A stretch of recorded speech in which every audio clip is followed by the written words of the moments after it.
Pranakasha live stream.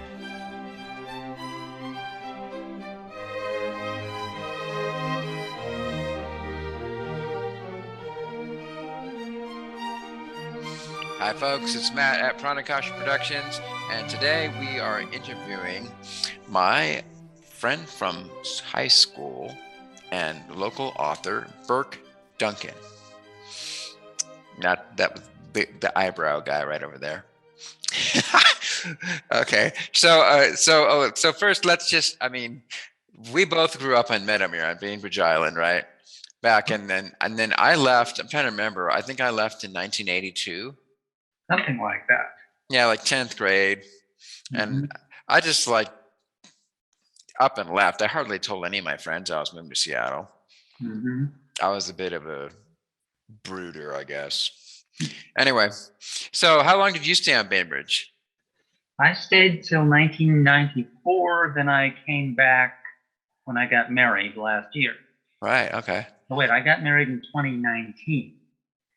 2019. So you've already been happily married for 2 years. 2 years. Congratulations. Thank you. And who might you be married to?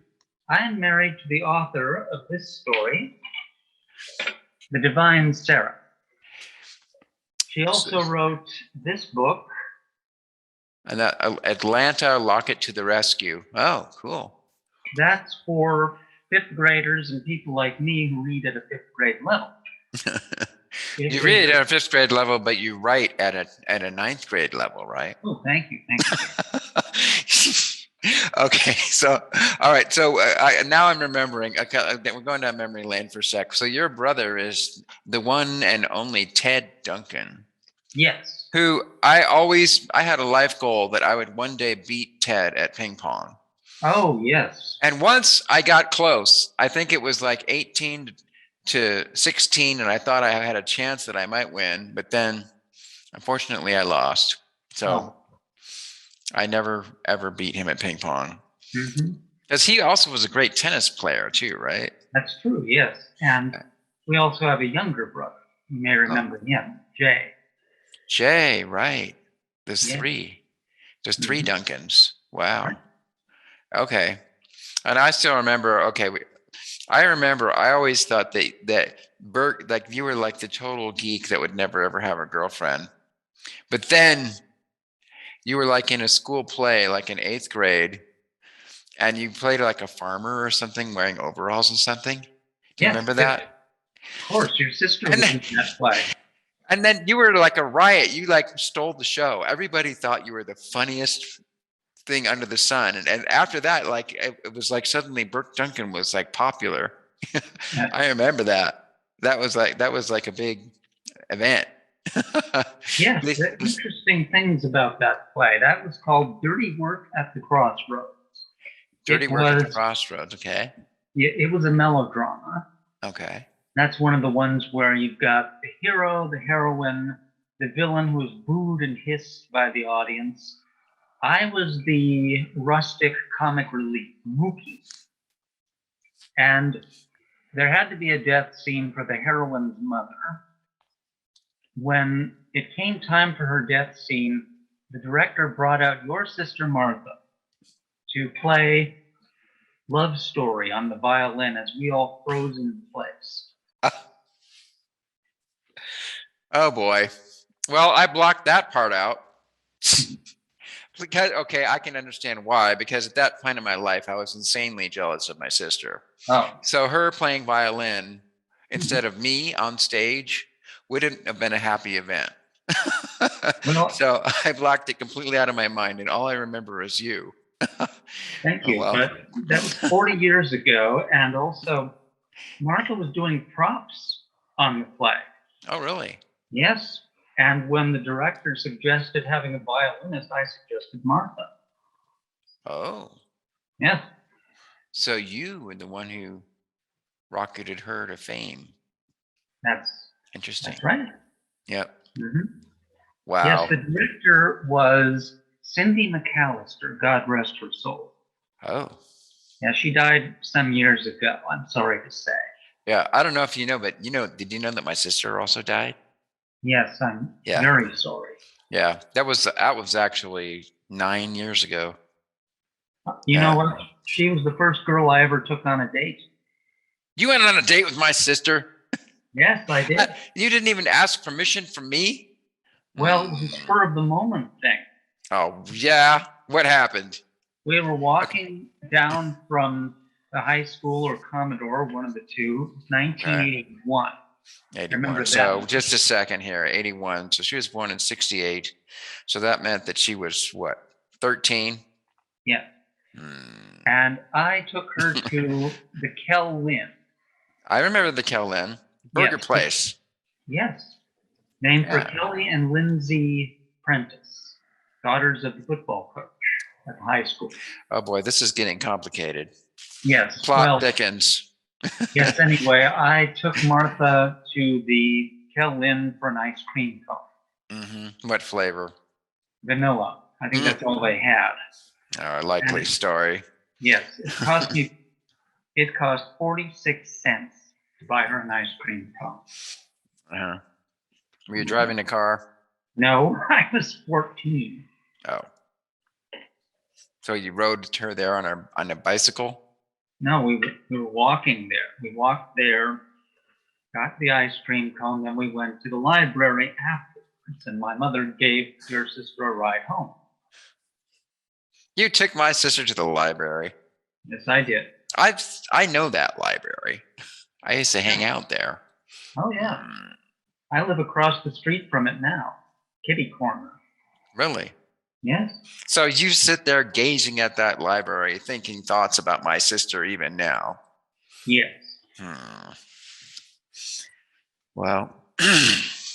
In fact, a year later, that same year, she was in Never Never Land, A Tale of Peter Pan. From BPA, and right. She was one of the fairies. Okay. Yeah, she had wings and a ballet outfit. I vaguely remember that play too. Of course, once again, I blocked out that my sister was in it, and all I remember there was some kind of sword fight between the two main characters. Yeah. And the thing I remember is how the clanging of the swords. It didn't sound the same as it does in movies, and I was upset. Well, that's because in that play they were using plastic swords so as not to hurt any children. Really? Well, they could have fooled me. I thought for sure they were metal swords. Yeah, well, the ones I saw from my perspective in the audience were plastic. Yeah. Most of them were. Because what I remember is metal foils. Yeah. That had like sort of round tips on them so that you couldn't actually run somebody through with it. That's true, although I was in a rehearsal once where a guy nearly got run through in the throat. Ooh. Yeah. I mean, from what I heard, I wasn't there. I walked in later when he was getting a big bandage on his neck. He moved out of the way just in time as the foil grazed through his flesh. So there was blood? Oh, yes, lots of nice blood. Ooh. Later on, I knew a guy who is a stuntman and a character actor, and he told me they're Shakespearean actors with plates in their skulls, steel plates from the broadsword fights. Wow. They choreographed those fights like a ballet, right? Numbering the sword strokes. Someone misses, he could hit you in the head. Really hurt you badly. Okay. Well, I have a phaser here. Those never hurt anyone. But luckily it's not loaded, see? The safety's on. If I were to push this, nothing would happen. See? Ah! Oh, well. Oh, yeah? Okay, so we have digressed. We haven't even started the topic when we're already off the topic. So, the funny thing is, when I was looking at your Amazon.com page, the book that jumped out at me was the one that you guys did together. The bipolar bear. The bipolar, I can almost read it. Sophie Goes Ape and Other Bipolar Stories. Yes. Because I don't know if you know this. I don't know. Well, I'm sure I never told you this, but maybe you figured it out. But my dad was bipolar. Did you know that? We knew. Okay. Well, Yeah. I never told you because I was too embarrassed to tell any of my friends about it back then. He used to go around speaking Latin to people. German. And that too, yeah. Yeah. And he used to light vacant lots on fire. I didn't Do you know remember? that. Do you remember that? No, but I remember he was living out in the forest. Oh, okay. That was later years. I'm talking about when we were still living in Meadowmere. Okay. And we had the wolf dog that would chase his tail. You remember Kipper, right? Oh, yeah, I remember Kipper and Kipper's mate, Marchand, or something like that. Oh, yeah, Marchand, yeah. That was one of his puppies. Yeah. No, it wasn't Marchand. It was Méchant. Okay. Which in French means... You took French, didn't you? No, I didn't. Oh, okay. In French, it means wicked or mischievous. I gave her that name. Well done. See, I thought it meant mischievous in a cute way, but I found out later that méchant actually means wicked and mischievous in a rather dark way. So it wasn't the best name for a puppy dog. Anyway. Okay, now we're off the subject again. So let's talk about that book. So you guys are, you could say that you guys are high school sweethearts because you both went to the same high school. We were in some of the same classes together. Yes. Okay. Her boyfriend at the time was one of the big men on campus. I only conversed with him once. What was his name? I'm not saying his name. Oh, no. Because our conversation consisted of him shouting at me, "Get behind the line," and me shouting back, "Fascist!" And that's all we talked about. What color was his hair? Blonde. Okay. He always wore a hat. Blonde and a hat. Mm-hmm. That sounds like Todd Whitehead. No. Todd? No. Definitely not Todd. Well, he was awfully big. Yes, he was, but he was sweet. Okay, Eric Wall, but Eric didn't wear hats. Sure he did. He did? Eric Wall wore hats? Yes, he did. He wore like a fedora or a slouch hat or something like that. Yes. Okay, well, maybe it could be Eric Wall because he was rather intelligent, and that could be the type of person that Sarah Mossman would be interested in. Yeah. Now then, this book. She wrote that one, Sophie Goes Ape, about her experiences in Florida. Although that one is definitely fiction. Okay. It's about a lady who is descending into madness from not taking her meds. Okay, well, that's pretty common. And she is bullied by a spoiled rich guy who enjoys throwing coins at her and playing nasty tricks. Therefore, she gets back at him by dressing as a gorilla. Good plan. Now, that's the type of thing that a bipolar person would think of. It is, yes, and then act on it. Right. Yeah. Well, okay. So my dad was bipolar, right? Also, I don't know if you knew, my sister was bipolar, right? I didn't know that till much later. Yeah, and then I went and did a lot of therapy, and I started wondering, okay, I wonder if I'm bipolar too, just not quite as much as the rest of my family. So, but I like to think of it as creative instead. Yeah. So, anyway. So was this character an actual street person that was dressing up as an ape? No, that was just an idea she had walking by a costume store, and she built on that into a story.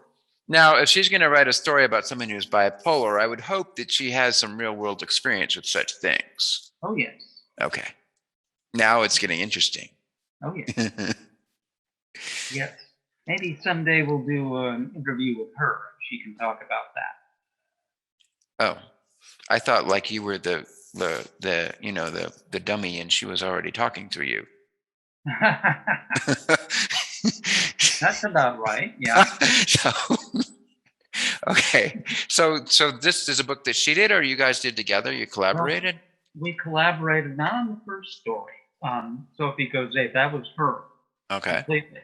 Okay. And then there were a couple others we collaborated on. There was one called, let's see, originally it was called Asunder, but then we changed it to Rescued by Rutger. Okay.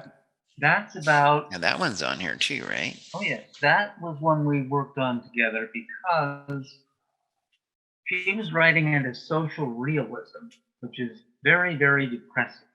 Okay. And as we know, I did melodramas, so I decided to make the story melodramatic. Okay, so after the play in 8th grade where you became a superstar, from then on you were like the pro melodrama type of guy? Yes, melodrama and slapstick. Okay, slapstick. I have seen you do slapstick. Right. Okay, then melodrama. Maybe I do melodrama too. So melodrama in your definition is Well, it's pretty simple stuff. Good guy, bad guy, hero, heroine, villain, always a colorful villain. okay. The villain is trying to do something bad to the heroine. Villainous. Well, there's a villainess sometimes, but not always. But usually the villain wants to cheat the heroine out of her inheritance. That's usually the case. Or he's trying to get something. A man trying to get something from a woman? Now that's unusual. But it's money. It's usually money. Oh, money. Okay. Yeah. Okay. Money or property. Property. Ooh, so she's like a rich widow. Not necessarily. More like she's inherited money. And or property. A rich heiress. Not even rich. Is she generally younger or older than the villain? Much, much younger. Oh. Mm-hmm. Yes. Okay. So, but this is archetype, right? Right. But in this one, the plot basically is about this lady Ruth who moves down to Florida, and she thinks she's living in luxury in a trailer, and then going to McDonald's every day. Well, it might be a nice trailer. Yes. Well, there's this. Look, I've been wanting a trailer for quite a while. I need my own trailer and air conditioning and so on. Like if you're an actor, if you have a trailer, you're like a king. Well, this isn't that kind of trailer. This is, mobile home type. But anyway, this con man notices her, scopes her out, and decides to take her for all her money. Yes, and it's up to her son to fly down from New Jersey and rescue her. Wait a sec. I thought she was in Florida. That's right, but her son goes all the way from New Jersey, where she had been, down to Florida and rescues her. Now, which city in Florida? Bradenton. That's not a Florida city. Well, I've been there. Oh, yeah? Yes. I'll have you know that I lived in Clearwater for a year. And while I was there, I never heard of anybody utter the word Bradenton. Having been there, I could see why. I remember Orlando. Sure. I remember Tampa. Yeah. I even remember Miami. Well, it is near Tampa. Oh. Yeah. And yet, me being in Clearwater, which is also near Tampa, and yet I was never aware of such a town. That's suspect. Yeah. Okay. So why, as an author, did you pick such an obscure, whatever you call it? I didn't. Oh. She did. I just added the melodrama. I see. So we took social realism and turned it into melodrama. Oh. So, I don't know if you noticed, but I'm into Star Trek. Really? It's so subtle. I wouldn't have noticed that. Well, Star Trek is, you doing that in melodrama is a bit like what Star Trek did with social realism, but they put it into sci-fi. But it's a similar thing. You put a veneer over it so you can get past the censors, and then behind the scenes you tell all these stories, that could get people revved up in the wrong way, according to certain network executives. Yes. Was that your point, purpose in your story as well? Nope. No, the reason it wasn't is because you're going to get that anyway. I did it because I wanted a happy ending. Okay. With social realism, you don't generally get happy endings. Okay. Yes. That's why they're real, I guess, because life is so torturous and Yes. always ends tragically. Pretty much, yes. And we're going to make the readers so miserable that they'll want to change society. That's the whole social realism. That's the aim? That was the aim. That social realism got big in the late 19th century. Oh.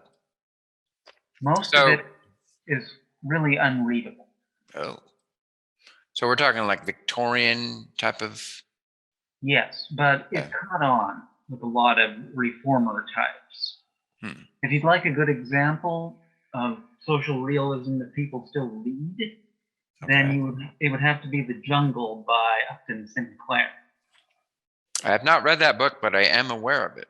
Oh, yes. Would you consider The Tale of Two Cities social realism? No. Okay.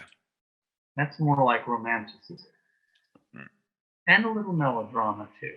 Okay. Okay, how about this? Fahrenheit 451. Never read it. Oh. Well, I'm sorry. I'm sorry to hear that. Yeah. Well, that's sci-fi. Well, but you could call it social realism because they're in a society, a very Orwellian type of society where all this bad stuff happens, and the character is trying to escape the thought police and this robot dog that's discovered that he's not really towing the line, and he's becoming devious. So it's rather tragic. Yeah. I think they did a musical of that. Yeah, they did in Seattle. And Fahrenheit 451? Yes, and you know what? Who wrote the music? I don't remember when it was, sometime in the 90s, but Ray Bradbury had a rule. You could adapt anything of his for free if you asked first. That's nice. He consented, and he came to see the play. Oh, cool. Yes. That's cool. And when he was washing his hands in the gents' room, he said to the stage manager, "This is quite a show. I'm not sure it works as a musical." Well, okay. So the question, of course, is what kind of music did they use? Did they have like electric guitars or I didn't see it. I heard about it. No, it was more like I think it was more like one of your typical Broadway, show tune type show. Okay. Yeah, I've known a few people who've written original musicals.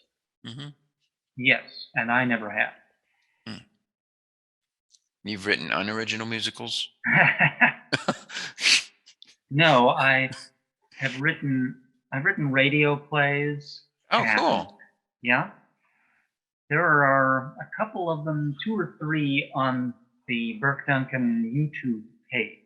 Really? I haven't heard I haven't watched those yet. Yeah. Because so far all I've watched is you have those short little vignettes, which are like sort of like puppet shows in a sense, very off the cuff. But I haven't discovered a radio show. I think radio shows are cool.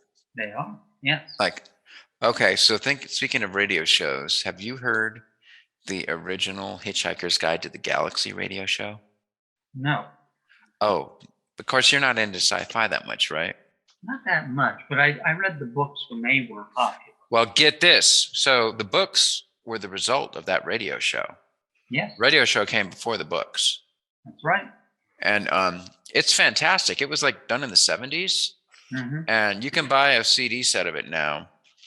The reason why I know this is I had published it on my YouTube channel. I was going to publish the whole thing, but the publisher blocked it and made me take it down because they, in their infinite wisdom, decided that it would make the Hitchhiker's Guide more popular if they forced people, especially kids who've never heard of it, to buy the $100 CD set. You know, that would help the show better than to have it on YouTube and available for people to watch. Because usually what happens is when you do something like that and somebody says, this is our stuff, they just say, therefore, we're going to claim all the revenue from it. And then YouTube says, okay, fine. And then I either say, no, I'm taking it down, or I say, yes, you can have all the money. And then it stays up. But in this case, somebody over in their marketing department is really gung-ho, and they still think that it makes more business sense to try to squish any free advertising of the Hitchhiker's Guide to the Galaxy. Because basically that's what it is. It's free advertising. If people put it on YouTube so that people can watch it and listen to it, and then they get the money, that for most businesses now realize that makes sense, and that's a good thing. But unfortunately, the guys who own the rights to Hitchhiker's Guide to the Galaxy think it's a bad thing, and therefore nobody knows what it is anymore unless they read the books. And they don't even know that there's a super cool radio show that was out in the 70s that you can listen to if you happen to buy the CD set at a used bookstore for $20, because nobody's going to buy it. Nobody even knows about it, so they're not going to pay $100 for it in a real bookstore. Anyway, enough ranting. Yeah. So the first radio play I wrote was in order to save someone's short story. Short story?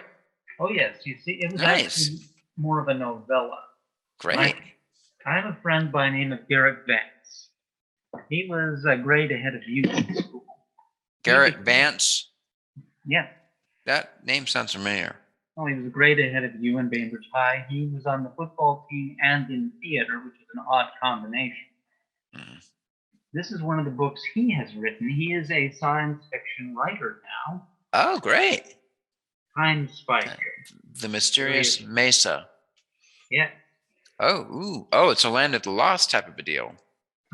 Yeah. I know you met Will and Holly. I did. Oh, you saw that on my channel? I did, yes.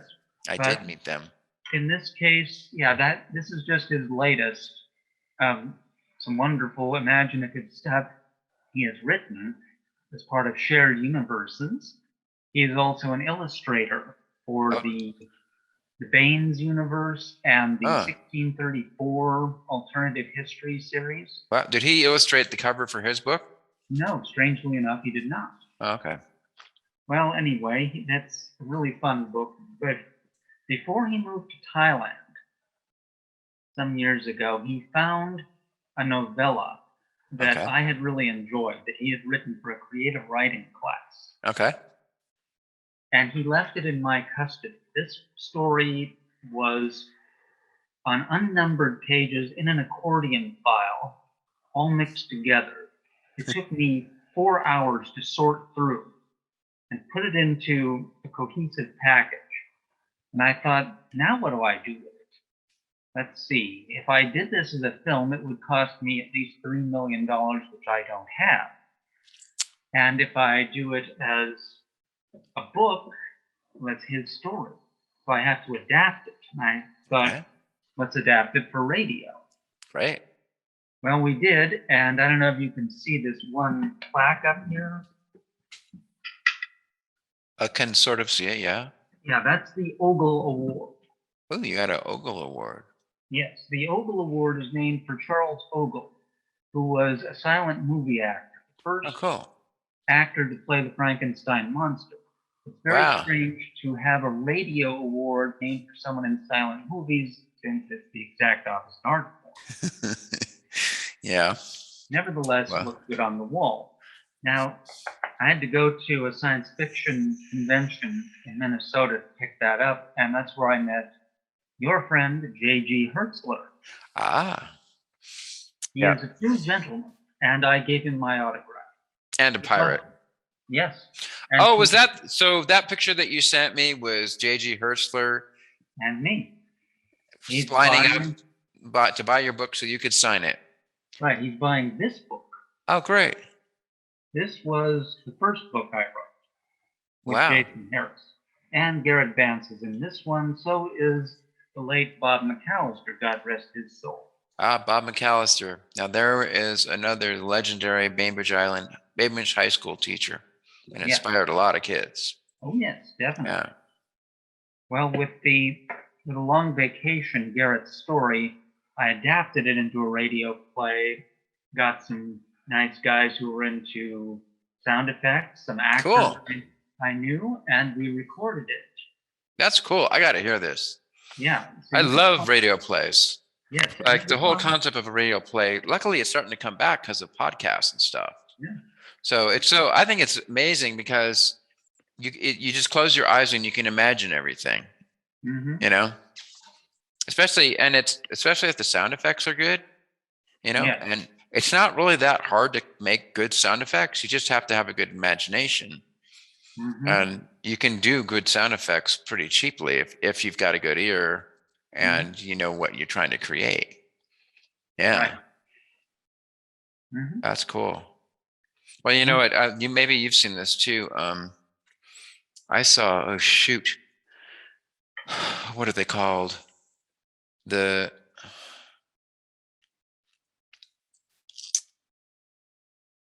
something players. Darn it! They were in Greenwood, and then their place burned down. Remember them? No. Darn it. Well, anyways, they did a play where the entire play was a radio show. Where they did a radio show, but they showed you the actors pretending they were on a radio show. And it was really cool because they did all the sound effects, you know. They had the shoes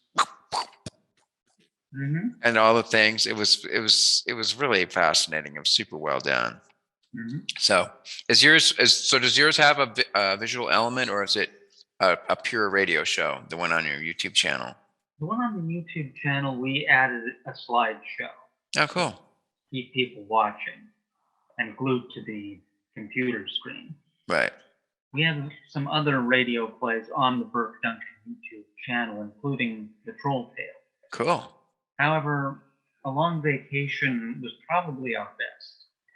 It was the freshest. It's got a great cover illustration that Garrett Vance created himself. Right. And then it has Ann Wilkinson. Do you remember her? Of course I remember Ann Wilkinson. Yes. She rode the bus. She was on the school bus. Yeah, and she was in that show. Really? Yes. Oh. Well, at one point I had a crush on her. Don't tell her, though. Oh, yeah, we won't. Okay. Just between you and me. I was a pushover, you know. Mm-hmm. Yes. Can't resist a pretty face and those beautiful brown curly hair that went down past her shoulders. Mm-hmm. Also, I think she played the piano as well. I didn't know that. Pretty sure she did. She also cried a lot. She was very emotional. Oh. At least that's what I remember. Mm-hmm. But anyways. Mm-hmm. Where were we? We were talking about the radio play A Long Vacation. Oh, yeah. So it was kind of a Saving Private Ryan, but instead of Saving Private Ryan, you're saving this novella, right? Yes, it was kind of like that, only more realistic. Oh, really? Mm-hmm. So there was even more blood and guts? No. Blood and guts is not real. The trouble with Saving Private Ryan was that it was just too movied up. You know what I mean? Too much of a movie. They throw in all the realistic violence, but then they have people doing things they wouldn't really have done. Well, I didn't feel that way because I happened to watch it on the plane on the way back from LA last week. Wow. And I thought it was quite realistic until I realized that Private Ryan was our friend Matt Damon. Yes. And I was like, oh, wait a minute, this guy is a super duper movie star. So now I'm in and watching a movie. I'd forgotten that he was the one who was Private Ryan. Yes. Well, in real life, the guy's name was Fritz Nyland. Okay. And he was not rescued by a bunch of rangers who got themselves killed trying to save him. He was actually pulled off the front lines by the chaplain. They radioed ahead to his unit. So there was a bit of artistic license applied. Considerable artistic license, okay. Yes. Well, yeah, all right. But it had Tom Hanks in it, so we can cut it some slack. And he was an English teacher, so we can even give it another pass. Most officers don't philosophize, they just give orders. Oh, yeah. I was in the Air Force, man. So actually, I wasn't quite in the real Air Force. I was in the Washington National Guard. You were? Really? I was. But I was a sergeant. I was in it for 6 years. Great. And so I was enlisted. So my view of officers is a little different. I get this feeling that officers do a lot of philosophizing because they don't understand how anything really works. That's the Air Force. Yeah. Mm-hmm. Okay. Well, I am a Kentucky colonel.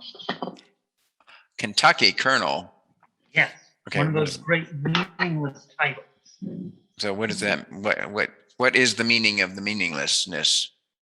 Oh, well, it's one of those equivalents of knighthood in this country. Okay.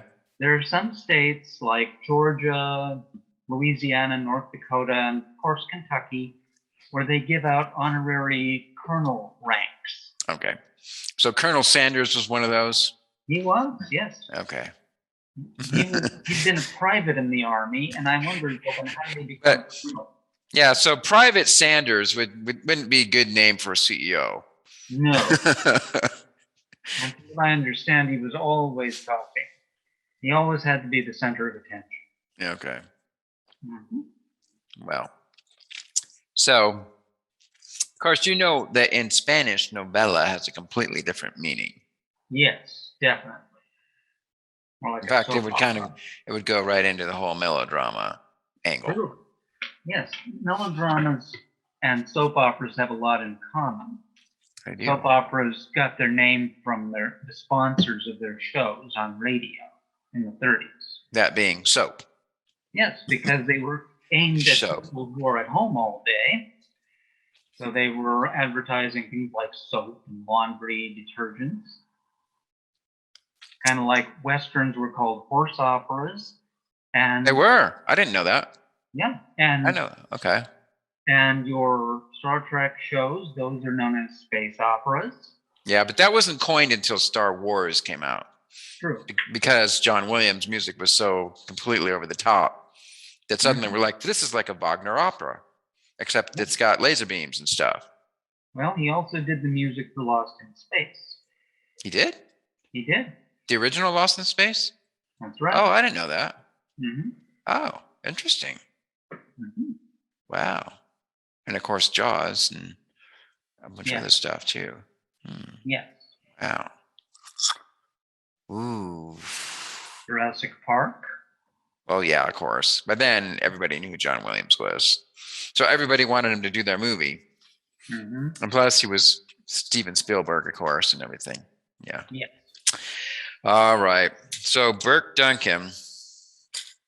Now this whole business about radio shows I find fascinating. So now I'm like, I want to hear how much more Birke Duncan. Do you have more radio shows planned? No. Oh, darn it. But I did a few earlier this year for BPA on their podcast Accomplice. Okay. Just two, in fact. Okay. They were adaptations of O. Henry stories. Okay. One was called After 20 Years. The other was one of the most famous, The Last Leaf. Huh. Interesting. Yes, I read that one because of the pandemic. Okay, here's a question for you. So in your radio shows, do you do some of the voices? I used to. I did not for the BPA one.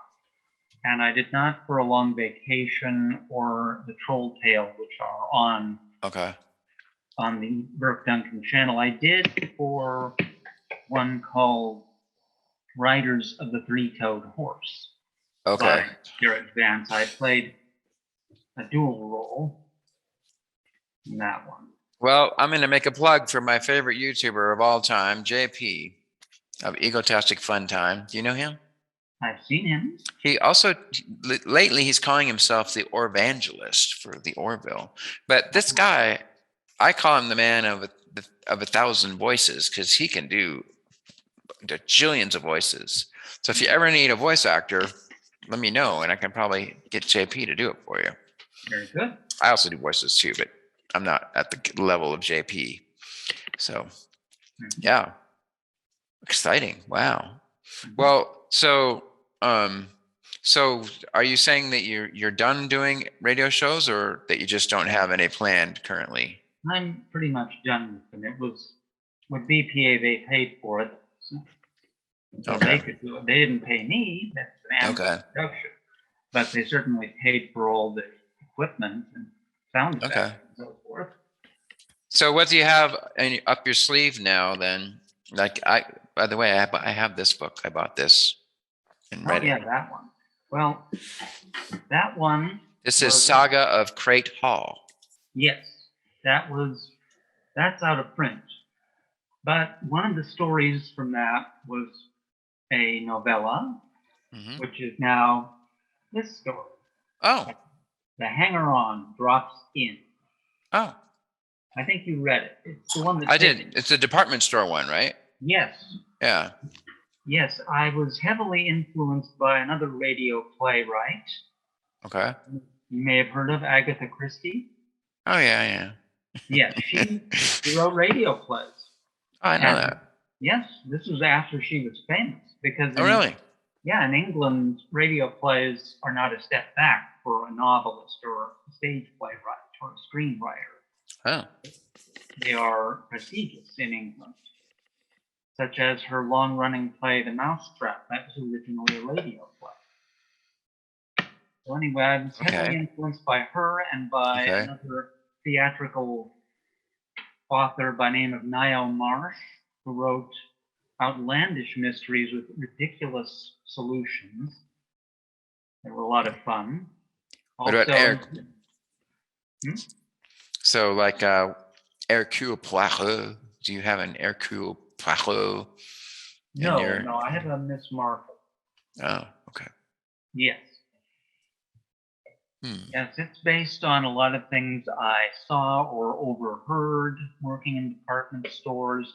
It also has a character in it who is trying to write a musical. Well, he is writing a musical and looking for funding and finding it.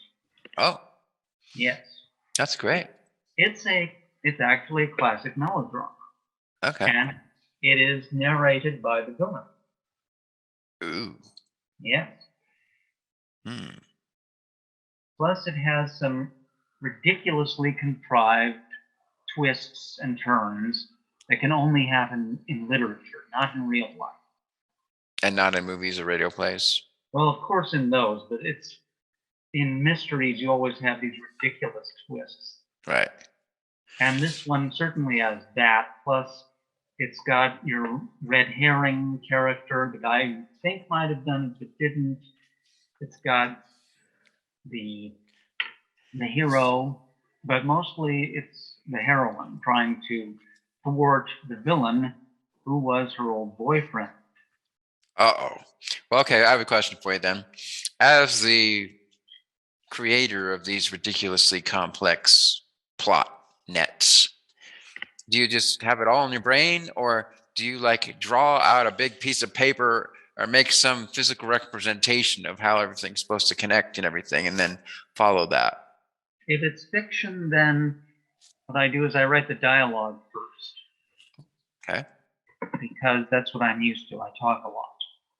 And then go into what the characters are thinking and seeing and feeling. Okay.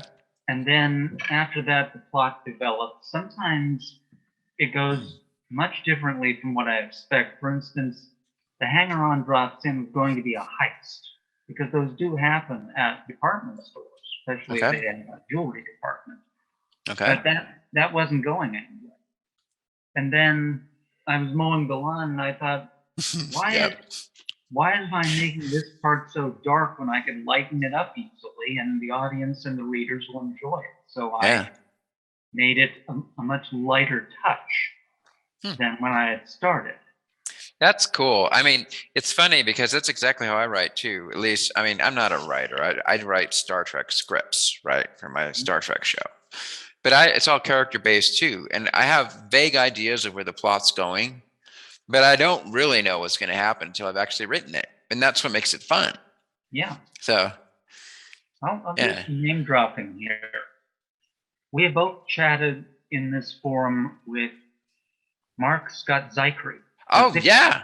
Zickery, Mark Zickery. Yeah. Great. Yeah, I've done that too. And I asked him, do you write all the scripts for a season ahead of time? And he said, yes, but they change as you're filming.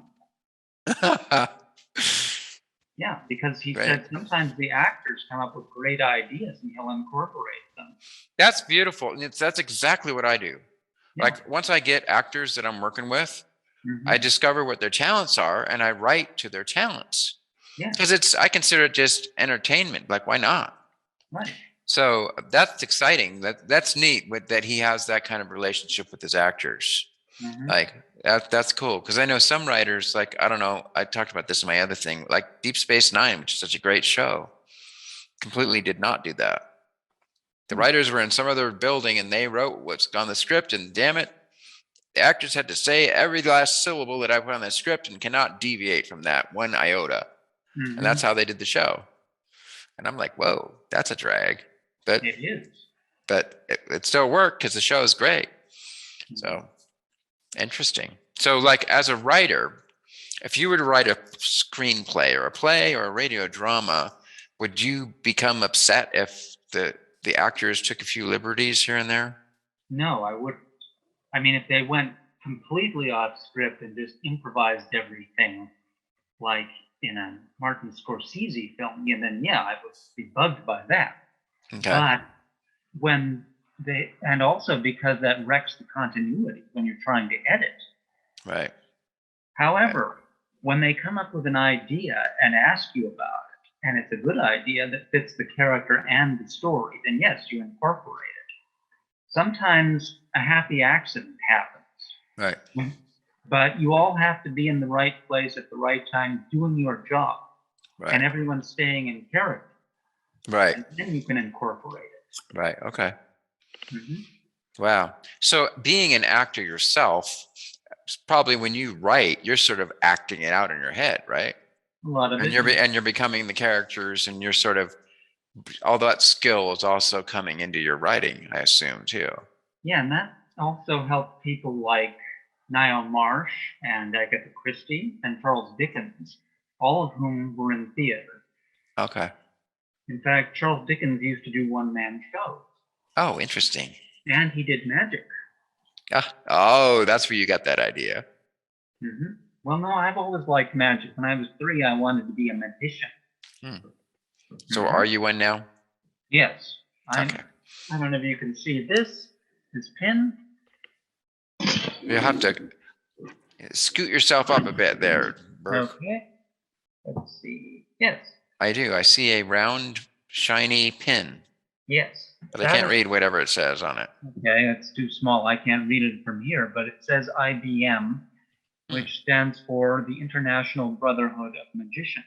Oh, I thought it stood for International Business Machines. That's without the in front of it. Oh. Yes. Whoa, I never realized articles were so meaningful. Apparently they are. Yes. So anyway, I've done some of the that ruins my whole sorry. Yeah. Yes. Now also when I was writing this joke book. The joke book. Hooray. I used more this one, when writing it, I used more of the scholarly approach as opposed to the creative fiction approach. So there's no sex jokes in there? Well, not direct. Okay. So it's rated G. It's rated PG, parental guidance. For instance, here's one of my favorites. A lady walks into a bar. The bartender sidles over and says to her, "What would you like?"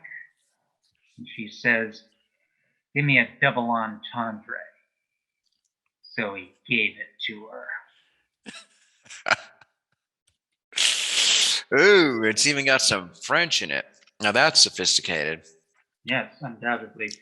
And then there's another one where... Now, that was an original joke that you came up with? No, there are very few original jokes in here. Okay. because I was a folklorist. Oh, but then you gave up folklore for radio shows. No, I gave up folklore for selling retail because there was more money in it. I know that sounds like a bad joke, but I'm not kidding. Luckily, you wrote stories having to do with retail later on, so you kind of brought it back around.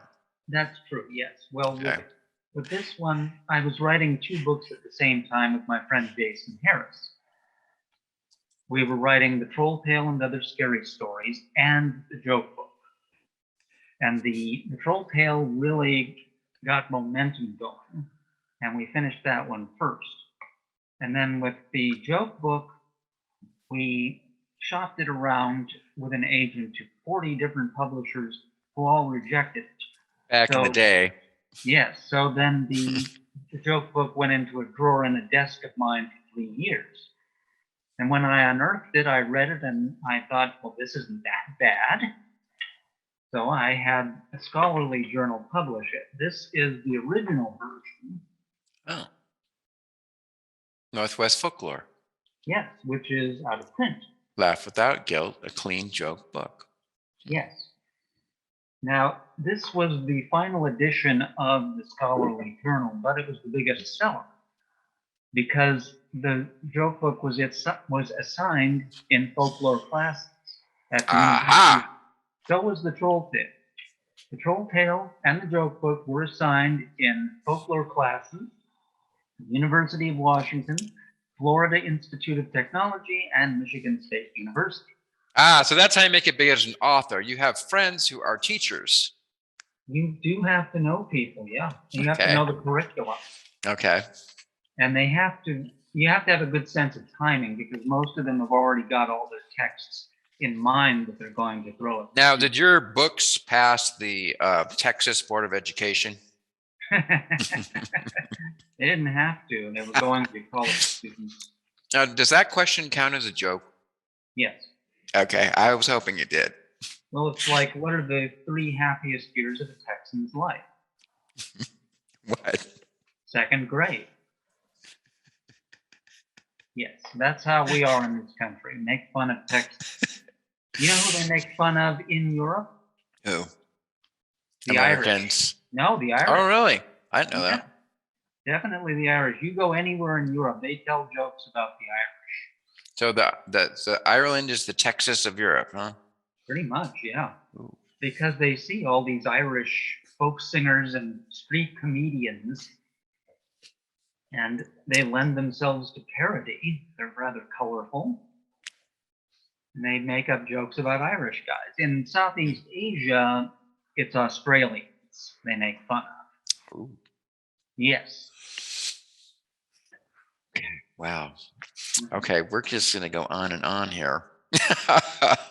Yeah. We'll just keep going until my laptop battery finally runs out of juice. Mm-hmm. Which, let me check this. Hold on. It says 56 minutes remaining. Fair enough. We can do a 2-hour interview. Why not? Yes, but I think YouTube will love us. YouTube loves 2-hour videos. Oh, yeah. So do other people who have nothing else to do with their time. Yeah. So you have obviously a very dry sense of humor, right? Yeah. And you were born with that apparently, because by the time I knew you, you already had this. Yes. And you know what, your Ted was a bit that way too. So maybe it's just kind of runs in the family. It did. Yes, definitely. Yeah. And then your dad was a lawyer, right? Yes, and when he retired, he was a judge. Oh, your dad was a judge. Ooh. Yes, and he told me a very interesting fact. He said, do you know what you call a lawyer with an IQ of 69? Judge. Right, Your Honor. Lawyers tell lawyer jokes. Okay, of course. I'm not a lawyer, but I kind of got that one. Yes. So now, if my dad were a lawyer, I would come back from church and I would say, or if my dad were a judge, I would say, well, Jesus says, judge not, lest you be judged. So now what am I supposed to do? Well, that's a whole other ball game. That's another kind of judgment, you see. Oh, really? Well, yes. So there's different types of judgment? Well, there are nuances, yes. Oh, okay. Mm-hmm.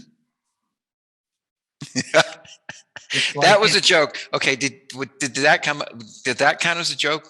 Oh yes, but that was a witticism on your part. Okay, okay, so this is dangerous because we're going majorly oblique, and for some reason you and I are getting it, but we might have completely lost our audience. Well, let me explain to the audience the difference between a joke and a witticism. Okay, I need to know this too. Well, you're supposed to laugh at a joke, but you don't laugh at a witticism. You acknowledge it, like yeah, so that you see that you show that you've got it. You're one of the in crowd. You don't laugh, but you do an eyebrow raise, like yes, or a tilt back and a nod. Yes. Okay. There are many different kinds of jokes. Now, circling back. Sorry for interrupting, but remember when we were talking about the importance of articles, and you were saying, well, the IBM is worlds apart from IBM, right? Right, it is. Well, I was trying to pull out that. Well, dang it, that just blows my whole view of the Sanskrit language as being the supreme language, because in Sanskrit there are no articles. Oh, well, same with Russian. Oh.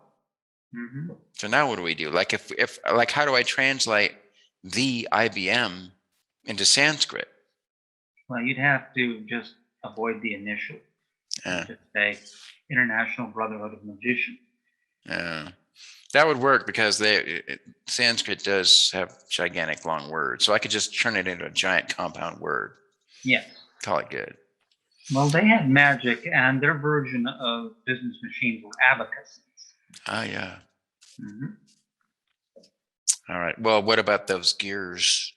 What about that gear that they found that's like 10,000 years old that apparently is... The what? The Antikythera device? Yeah, that one. Well, that was Greek. Okay. Mm-hmm. Yeah. Well, they stole it from the Indians, obviously. Oh, undoubtedly.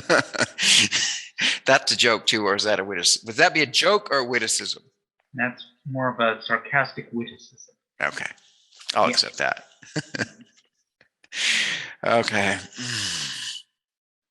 Now, there's another kind of joke you often hear. Okay. That is, it's called a joculet. A joculet? That's a funny historical story. Now, a lot of the time, it's told as a true story, and it may never have actually happened. Sometimes, I mean, I had to look through a lot of books to find out if certain things really happened. So would King Arthur be a joculet? No, that's not a funny story. That's like a myth or a saint's legend. Okay.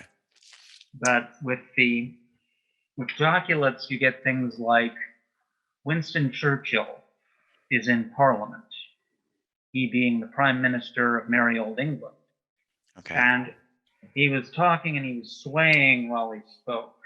And the member of Parliament from Liverpool was a big fat woman named Bessie Braddock, who was built like a refrigerator.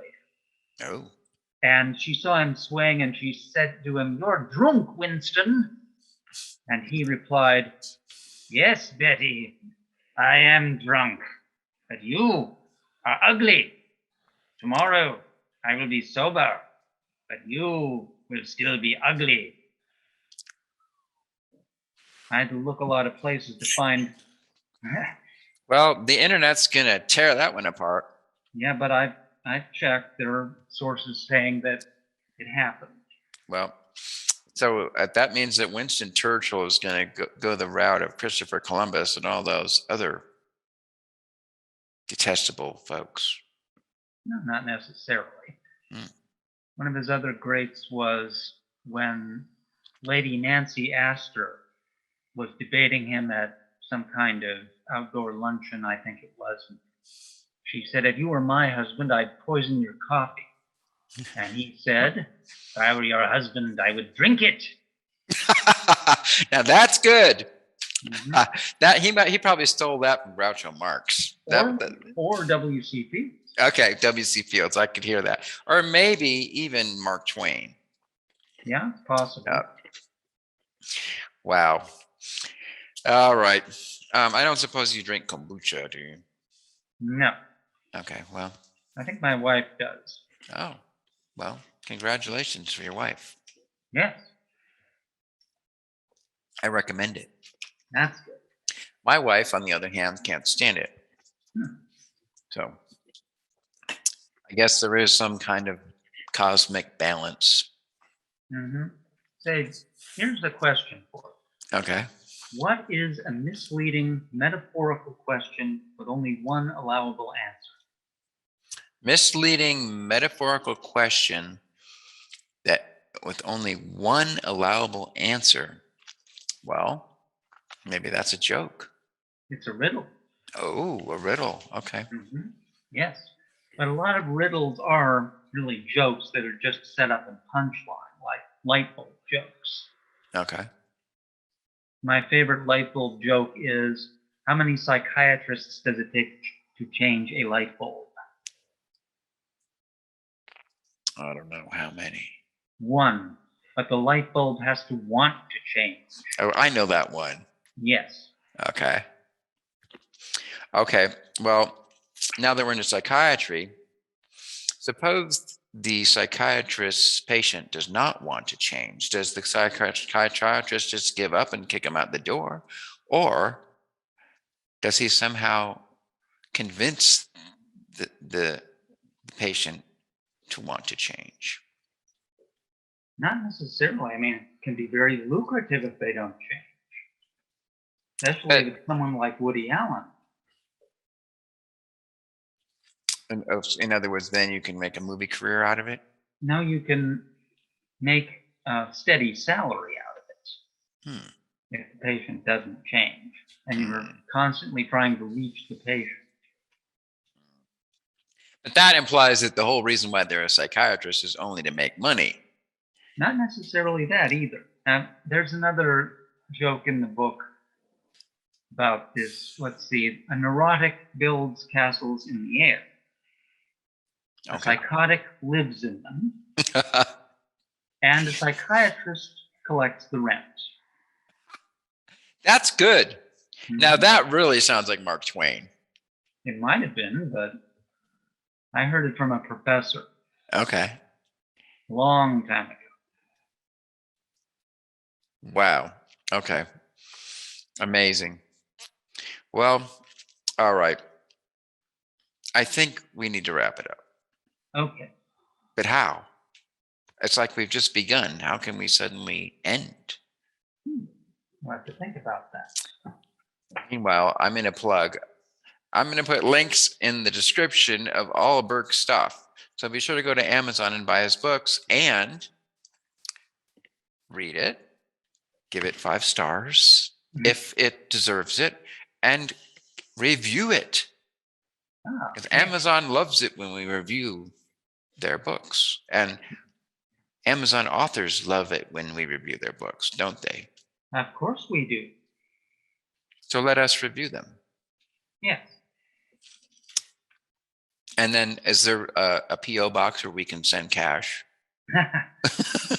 Like no. 20s. Where do we throw the $20 bills? Oh. I can't. God. Okay, where did that come from? How did I come up with that? Okay, this is why. There's a history to this. There is some method to the madness, okay? At some point in my life, I used to play on the street at Pike Place Market, and people threw money into our cases. And then sometimes they would buy our CDs, or they just give us money, and then we would go in a back alley, and then we would divvy it up and go home with dollar bills sticking out of our jeans. Okay, that. Also, I was at the UW, and this famous singer from Pakistan gave a fantastic concert. He was a Qawwali singer, right? His name was Ustad Fayez Khan. And he was a guest artist at the UW, but he was also super famous. And during the show, believe it or not, people from the audience came up and started showering him with dollar bills, hopefully 5s and 10s and 20s. So anyway, It does happen. So Yeah. if we can do that to musicians, why can't we shower our favorite authors with 20s, like 50s, 100s even? I mean, would wouldn't you mind object? that. No, I wouldn't Okay. mind. Like maybe they should start a tradition where when people come to, when you sign their book, like there's like, they give you a $20 bill, kind of like at Star Trek conventions. Oh, You know? I didn't know that. Yes. At Star Trek conventions, they won't sign anything for you until you give them $30. Uh-huh. So anyway, of course, Star Trek, there's no money in Star Trek. It's all credits. Yeah. At least in the Star Trek universe, not in the 20th. Or what century are we in now? 21st. 21st, yeah. Anyway, so if you have a spare 20 lying around, you don't know what to do with it, stick it in an envelope, and we'll put the P.O. box in the description. So that now you live on Bainbridge again, right? Yeah. So, and you go on walks in the woods, and then you take the ferry, and you eat blackberries. I hope wild blackberries. My wife picks them and turns them into sorbet. Oh, wow. Now, as an artiste, do you find yourself lulled into complacency by all those trees? Yes. So do you feel like someday you may have to move back to Seattle to get the creative juices, get the gears turning again, and have some inner angst that you can provide to your plots? I can just remember the angst. Oh, okay. So you have enough angst to draw from? Yes. Okay. Well, I'm happy to hear that. Oh. Did that count as a joke? Yes. Okay. So, sorry. Oh my God. So I almost called you Ted, which in a sense could be a compliment, because now in the universe, in the internet universe, we have this thing called a TED Talk. Yes. So right. associating you with the TED Talk, that could be a kind of praise, right? Yeah. Also, Ted is short for Theodore. Not in this case. Oh, too bad, because I was going to say, and Theodore, of course, is related to Theos, which is Greek for God. Yes. So, and we also have this thing known as a teddy bear, right? Yes. So it's both God and a teddy bear. The day I realized that, I was like, you know what? I kind of like the idea of thinking of God as my own personal teddy bear. You know, I'd rather have God be a teddy bear that keeps me warm and makes me feel good, you know? Yeah. Rather than hurling lightning bolts at me and trying to make me miserable. Because I messed up on a commandment, so now I'm gonna really pay. Anyway, so Ted. Right. Birk. What does Birk mean? Birch. Birch. Like the tree. Yeah. Okay. Well, then that makes sense that somebody named after a tree would now be living amongst trees. Yeah. Okay. Well, then all is good in the world. So what do we have in the future? So what do we have to look forward to? I'm also going to put a link to your YouTube channel, of course, right? And all that kind of stuff. And then also probably I should also link, does Sarah also have her Amazon category? Yeah. Sarah Daphne Mossman. Right. Though I noticed it called her Sarah Duncan. Well, she's got two different identities. Atlanta Lockett is under her Sarah Daphne Mossman. Okay. Identity. Okay. And this one is under her Sarah Duncan identity.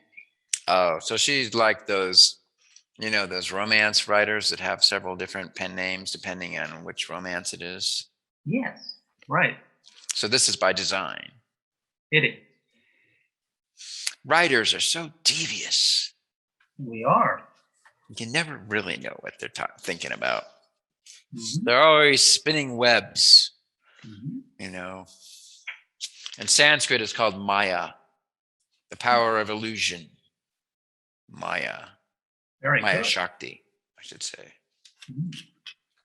Anyway. So how do we wrap it up? We just provide a parting witticism, or? You can handle that part. Well, now my mind's blank. Mine too. Well, damn it. Let me have a swig of this kombucha. Is there any earth-shattering? Oh, we haven't even gotten into politics yet. I don't do politics. It bores Oh, you me. don't? Okay. Well, that was almost a witticism. Right. So let me do that again. And this time, let's see if you have an alternate answer. You know, we didn't even talk about politics yet. I mean, we're just getting started. That's good. All right.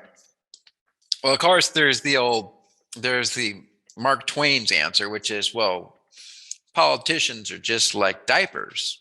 You have to change them often and for the same reason. Mark Twain is our hero. Yes. Yep.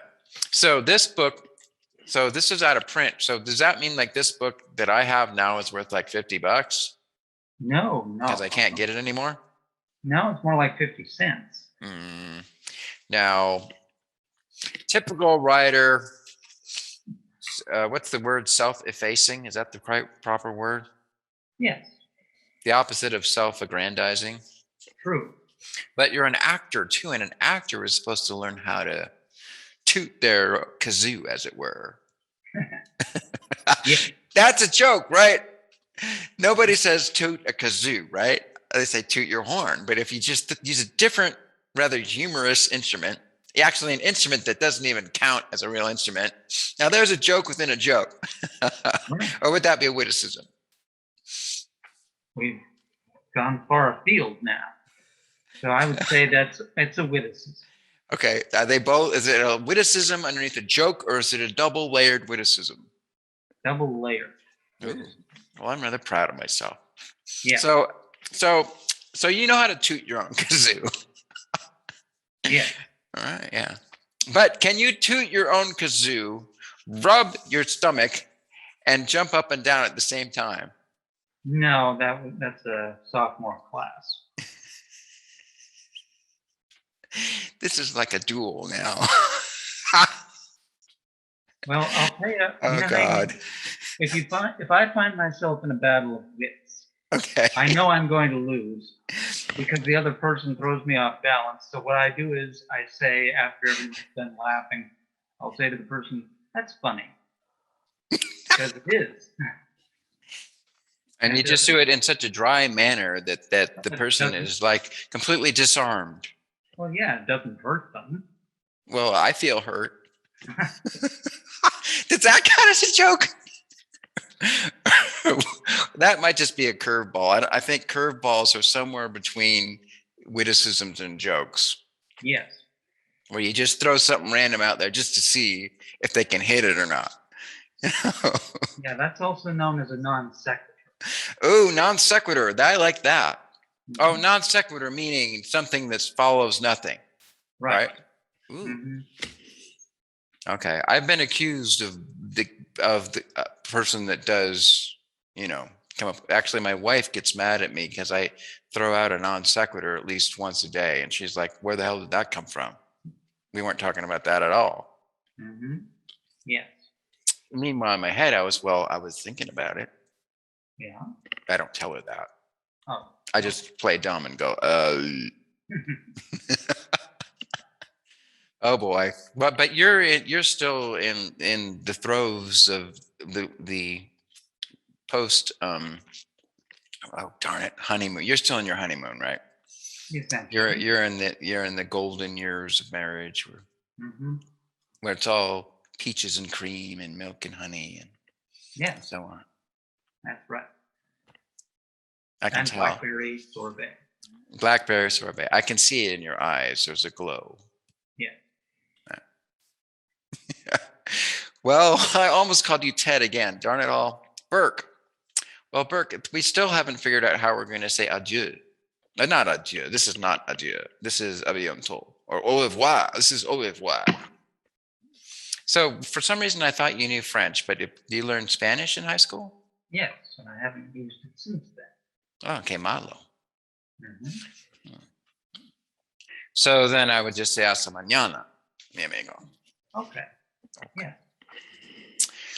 Meanwhile, Spanish is by far the most useful language in the US now. I don't know why we haven't decided that it's just our official second language. Because the Constitution is written entirely in English. Because what is? The Constitution. It's entirely in English. Ah. And the Bible's written in English too, right? No, the Bible was written in many languages. Darn it, I thought I was going to catch you on that one. So, but the Argentinian Constitution is not written in English. No, that's their country. Right. Mm-hmm. But we're not going to talk politics. No. Right. The Canadian Constitution is written in Canadian. Really? I thought it would be in English and French. Oh, dang, you got me. French. I forgot about Quebec. Yes. And you go into a shop in Canada, they are obliged to say to you, hello, bonjour. Bonjour, monsieur. And I would say, bonjour, madame. Comment ça va aujourd'hui? Very good. Vous êtes très belle. Okay. Okay, we still haven't figured out how to say. Okay, we were going to say adieu, but then we decided adieu is much too tragic. We just say à bientôt or à tout à l'heure. Hasta la vista. Hasta la vista. Well, hasta la vista. Hasta la vista. Hasta la vista. So how do you say that in French? Au revoir. Mm-hmm.